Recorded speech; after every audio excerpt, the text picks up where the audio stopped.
So if you have that habit of once you start, you can't stop when it comes to snacking, you're totally not alone. So listen on to find out the simple and super effective tiny habit that helps you find that balance and feel in control of your snacking.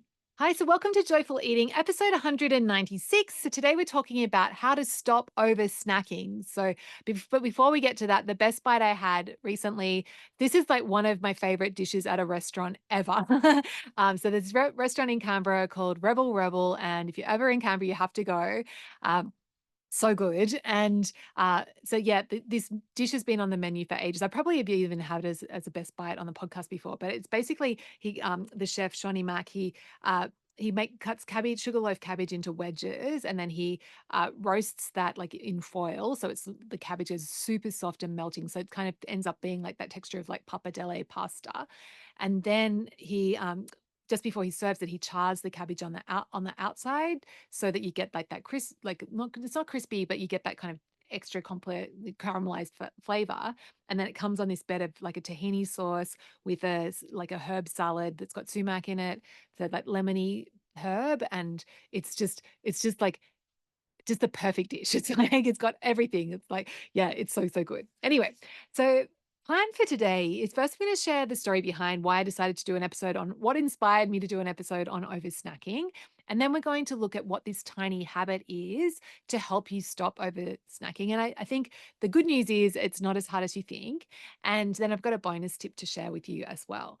So, story behind this is I actually had in the last group of the Naturally Healthy Club, it was actually two teachers that both had this habit of, and one was in America, one was in New Zealand, right? But they had the habit of like they would get home from school from the end of the day, and they would just start snacking, and then it would lead to more and more and more, and then they'd be feeling gross, but then they would still have dinner as well. So of course you can imagine that wasn't such a great habit for in terms of like enjoyment, but also in terms of their weight. And so with both of those, had recently shared in the group how they'd actually radically changed that habit, and how good, like they were like surprised, amazed at how easy it had been to change it, and that like how good they felt about their snacking habit now. And I was like, yes, which always brings joy to my heart. But I was just like, yeah, like let's do a podcast episode about it. So that's a story. And so what is the tiny habit? So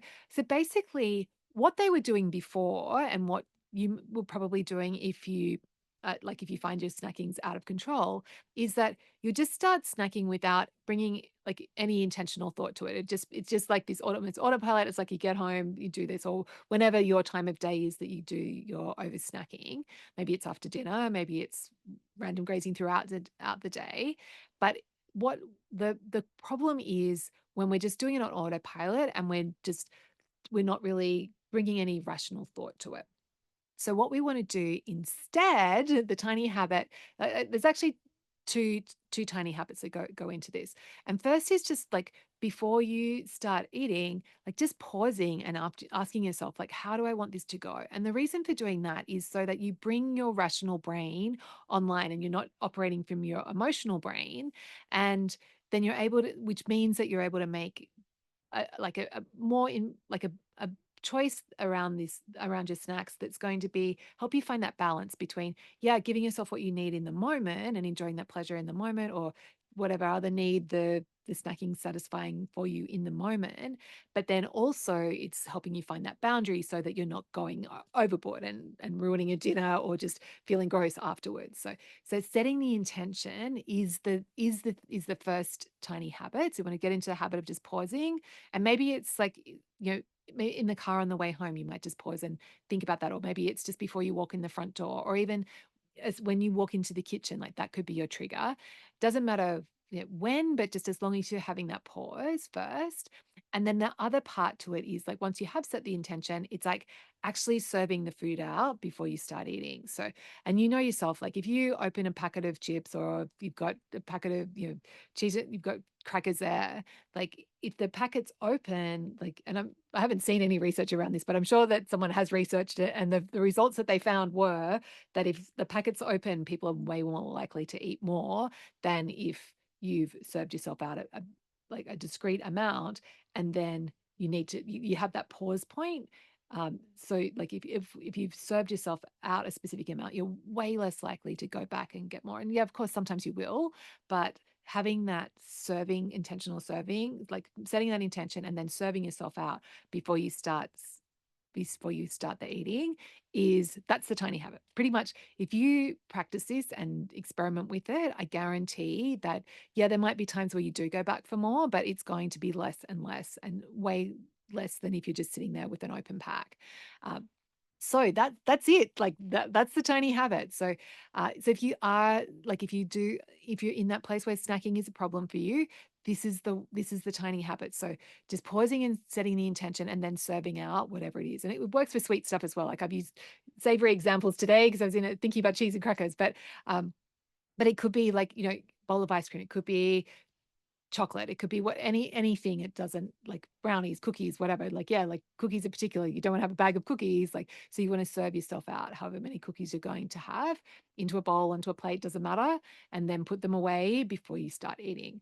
And then my bonus tip for you is um, actually having something fun, like as part of your like have like your day rather than like using because oftentimes a lot of our snacking and our over snacking is like after we finish the snack like the next thing that we have to do is go back to work or we have to like do chores for the evening, right? So I think that the other like another bonus habit that you can get that you can experiment with is actually having something fun and it can and non-food related after the snack. So then when you're transitioning from the snack to oh snack time's over, okay, it's okay to feel a bit sad about that. Snack time's over, okay, but I did enjoy that.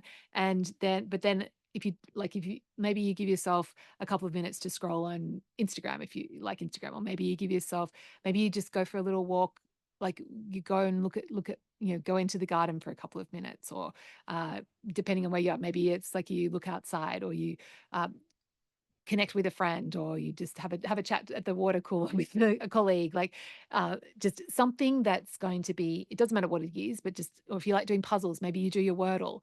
Uh, just something that's going to feel enjoyable. So then when the snack's over, you've got this other cool, fun thing to do rather than, oh, snack's over, I've got this work or this awful thing to do.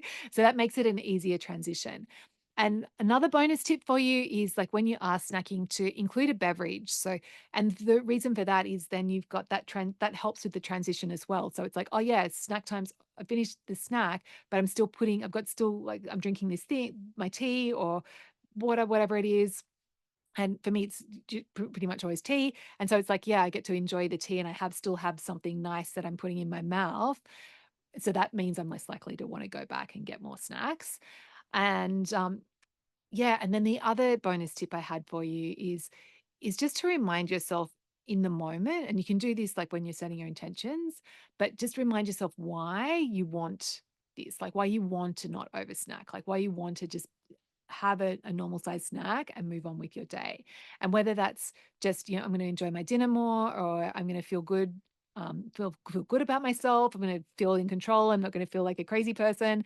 Like that could be enough of a reason, or just reminding yourself that, yeah, like if I have this, if I'm if I get this snacking habit under control, then the scale's going to be better tomorrow. Like, doesn't matter what the reason why is, but having that connection. So you've got that incentive at front of mind when you're faced with that choice of, oh, snack's over, reminding yourself, oh, yeah, it's going to be better for me if I stop now because of this, whatever your reason is, that helps as well. So few little bonus tips for you there, but yeah, just know that wherever you're at with your snacking, and I guess the other thing I wanted to say about snacking is like because there is a bit of there can be messaging out there of like, oh, snacking's bad, you should only eat at meal times, and I certainly had that belief for a long time, but well, actually, it was quite a few years ago. I decided to experiment with having an intentional snack in the afternoon between lunch and dinner, and just I haven't looked back. Basically, like having that intentional snack for me, it's yogurt and seeds. It just before I would before I had that habit, I would be like really hungry when I would be cooking, and so it'd be really hard not to pick and overeat when I was having my dinner or when I was cooking dinner. Whereas since I introduced that snacking habit, it actually helps me. Yes, I'm hungry for dinner, but it's enough where I'm not like ravenous. So I guess the other thing I wanted to mention is like snacking in itself isn't bad. It's the quantity. Like it's like having a little snack can be a really good strategy for as part of your day or for some on some certain days. However, yeah, like it can be a really helpful strategy. So don't ever feel like snacking itself is bad. It's the quantity. Okay, so hope you have a fantastic week experimenting with this idea of like setting your intentions, serving yourself out those snacks, and also like focusing on enjoyment.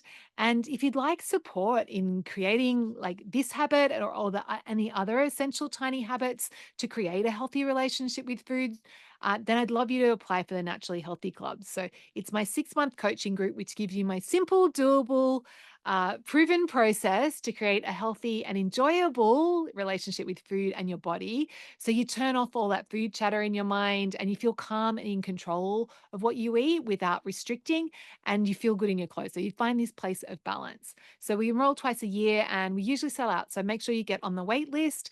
So just check out the link in the show notes for that. Okay. Have a beautiful, beautiful week and I will see you next week.